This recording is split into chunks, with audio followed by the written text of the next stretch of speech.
안녕하십니까? 와피입니다. 오늘 16강에서는 동업식당의 빚갚기와 지분 축소라는 흥미로운 비유를 통해 무상감자와 유상감자에 대해 완벽하게 이해하는 시간을 갖겠습니다. 주식이 강제로 사라지는 날, 나의 소중한 자산은 과연 어디로 향하는 것일까요? 중소기업 창업자나 동업자라면 반드시 알아야 할 자본금 감소의 양면성을 지금부터 낱낱이 파헤쳐 보겠습니다. 먼저 감자란 무엇인지 그 개념부터 명확히 짚고 넘어가겠습니다. 감자는 한마디로 기업이 자본금을 줄이기 위해 이미 발행된 주식을 강제로 없애버리는, 즉 소각하는 행위를 의미합니다. 쉽게 말씀드리면 회사가 나의 주식을 찢어버리는 것이라고 이해하시면 됩니다. 이때 중요한 핵심 갈림길은 바로 돈을 주느냐 안 주느냐입니다. 감자는 단 하나의 기준으로 천국과 지옥이 나뉩을 기억해 주십시오. 주식을 없애는 대신 주주에게 현금 보상을 지급하면 유상감자, 반대로 주식을 없애면서 단 1원도 지급하지 않으면 무상감자입니다. 같은 감자라는 이름 아래 있지만 주주에게 미치는 영향은 그야말로 하늘과 땅 차이입니다. 오늘 강의를 통해 이 두 가지를 완벽하게 구분해 드리겠습니다. 첫 번째로 무상감자에 대해 자세히 살펴보겠습니다. 무상감자는 주주에게 단 한 푼의 보상도 없이 주식 10주를 1주로 뭉치거나 강제로 소각해버리는 매우 극단적인 조치입니다. 그렇다면 왜 이런 상황이 벌어지는 것일까요?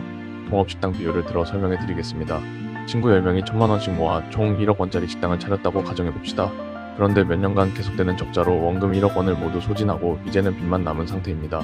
이러한 상태를 바로 자본잠식이라고 합니다. 주식시장에서 자본잠식 상태가 지속되면 상장 폐지라는 강제 퇴출 수순을 밟게 됩니다.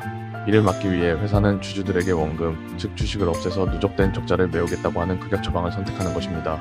이러한 무상감자 발표가 나면 주가는 일반적으로 하한가로 직행하는 것이 일반적입니다. 나의 주식수는 10분의 1로 줄어들고 주가마저 급락하는 이중의 고통을 겪게 되는 것입니다. 무상감자는 회사가 생존하기 위한 일종의 극약 처방 수술과 같습니다. 이 수술은 성공할 수도 있지만 그 비용은 오롯이 주주가 부담하게 됩니다. 회사의 적자로 생긴 구멍을 주주가 투자한 원금으로 메우는 구조이기 때문입니다. 다음으로 유상감자에 대해 말씀드리겠습니다. 유상감자는 회사가 주식을 소각하는 대신 주주에게 그에 상응하는 현금을 지급하는 방식입니다. 무상감자와 이름은 비슷하지만 성격은 완전히 다릅니다. 비유로 이해해보면 장사는 잘 되지만 식당 규모가 너무 커서 오히려 관리가 힘든 상황이라고 가정해봅시다. 이때 사장이 이렇게 말합니다. 우리 식당 크기를 좀 줄일 테니 지분을 반납하시면 그만큼 현금으로 돌려드리겠습니다. 주주 입장에서는 주식이 사라지는 대신 현금이 들어오므로 손해가 없습니다. 유상감자를 판단하는 핵심은 보상 가격이 시장 가격보다 높으냐 낮으냐입니다. 만약 시가보다 높은 가격으로 보상한다면 이는 강력한 호재로 작용하여 주가 상승을 기대할 수 있습니다. 시가와 비슷한 가격이라면 중립적이며 시가보다 낮은 가격으로 강제 소각한다면 사실상 주주에 대한 강탈로 여겨져 악재가 될 수 있습니다. 이 한 가지 기준만 확인해도 유상감자의 성격을 명확히 파악할 수 있습니다. 이제 무상감자와 유상감자의 핵심 차이점을 표를 통해 비교해 드리겠습니다. 무상감자는 망해가는 식당의 빚을 내 지분으로 갚는 것을 비유할 수 있으며 주주 보상은 1원도 없습니다. 이는 주로 결손금을 해소하고 자본잠식이나 상장 폐지 위기에서 벗어나기 위해 시행되며 주가에는 초대형 악재로 작용해 하한가로 직행하는 경우가 많습니다. 발생 배경은 경영실패, 만성적자, 자본잠식 등입니다. 반면 유상감자는 잘 되는 식당 크기를 줄이고 지분만큼 현금을 수령하는 것을 비유할 수 있습니다.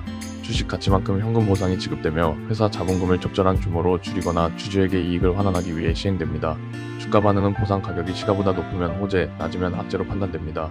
발생 배경은 사업구조 조정, 자본 효율화, 주주 환원 정책입니다. 이어서 무상감자인데도 주가가 오른다는 다소 기이한 현상에 대해 말씀드리겠습니다. 주식 초보자, 즉 주린이께서는 이러한 토박반에 절대 끼어들어서는 안됩니다. 지금부터의 내용은 시장을 이해하기 위한 정보이지 결코 투자 신호가 아님을 강조드립니다. 아주 드물게 무상감자 발표 후 주가가 상한가를 치는 경우가 있습니다. 이는 어떤 상황일까요? 첫째, 무상감자로 자본잠식에서 탈출하고 상장 폐지 위기를 완전히 넘겼다는 신호로 시장이 해석하여 수술 성공 기대감이 반영될 수 있습니다. 둘째, 재무구조가 깨끗해졌으니 새로운 투자자나 인수자가 들어와 새 출발하리라는 새 주인 인수 기대감이 팽배해지기도 합니다. 하지만 현실은 이러한 기대가 실현되는 경우가 극히 드물며 대부분은 추가 악재로 이어지거나 반짝 상승 후 다시 급락합니다. 이러한 움직임에 절대 휩쓸리지 않으시기를 바랍니다. 그럼 감자 뉴스를 접했을 때 어떻게 대응해야 할지 실전 체크리스트를 통해 안내해드리겠습니다. 가장 먼저 해야 할 일은 스텝 1, 유상감자인지 무상감자인지 확인하는 것입니다. 공시 제목에 유상감자인지 무상감자인지 반드시 확인하십시오. 이것만으로도 향후 방향을 가늠할 수 있습니다.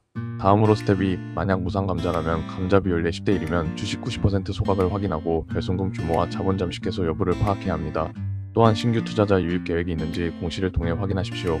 원칙적으로는 뉴스에 흥분하지 말고 관망하는 자세를 유지하는 것이 중요합니다. 마지막으로 스텝 3, 유상감자라면 보상 가격이 현재 주가, 즉 시가보다 높은지 확인하는 것이 핵심입니다. 감자 규모, 즉 자본금의 몇 %인지도 파악하고 회사의 재무 건전성 배경을 이해해야 합니다. 보상 가격이 시가보다 높다면 호재, 그 반대라면 악재로 판단하시면 됩니다. 다시 한번 무상감자와 유상감자의 본질을 간략하게 말씀드리겠습니다. 무상감자는 마치 주주가 가진 것을 불태워버리는 것과 같습니다. 주주의 원금이 보상 없이 사라지며 회사의 오랜 적자를 주주가 뒤집어 쓰는 구조입니다. 발표 즉시 이 회사는 경영이 어렵다는 강력한 신호가 시장 전체에 퍼지게 됩니다. 반면 유상감자는 교환하는 행위와 같습니다. 주식을 반납하고 현금을 받습니다. 이는 장사가 잘 되는 회사가 규모를 줄이거나 주주에게 이익을 돌려주는 방식으로 이루어집니다. 특히 보상 가격이 시가보다 높다면 오히려 주주에게 기쁜 소식이 될 수 있습니다. 오늘 강의의 핵심 내용을 정리해드리겠습니다. 무상감자는 주식 소각과 영원의 보상이 특징이며 초대형 악재이자 자본 잠식 탈출을 위한 극약 처방입니다. 유상감자는 주식 소각과 현금 보상이 특징이며 보상 가격이 시가보다 높으면 호재, 낮으면 악재로 작용합니다. 주식 초보자를 위한 원칙은 분명합니다. 무상감자 발표 후 주가가 상한가를 기록하는 기현상에 절대 뛰어들지 마십시오. 감자 공시를 보셨다면 가장 먼저 유상이냐 무상이냐를 확인하시고 그 다음 보상 가격과 현재 주가를 비교하십시오.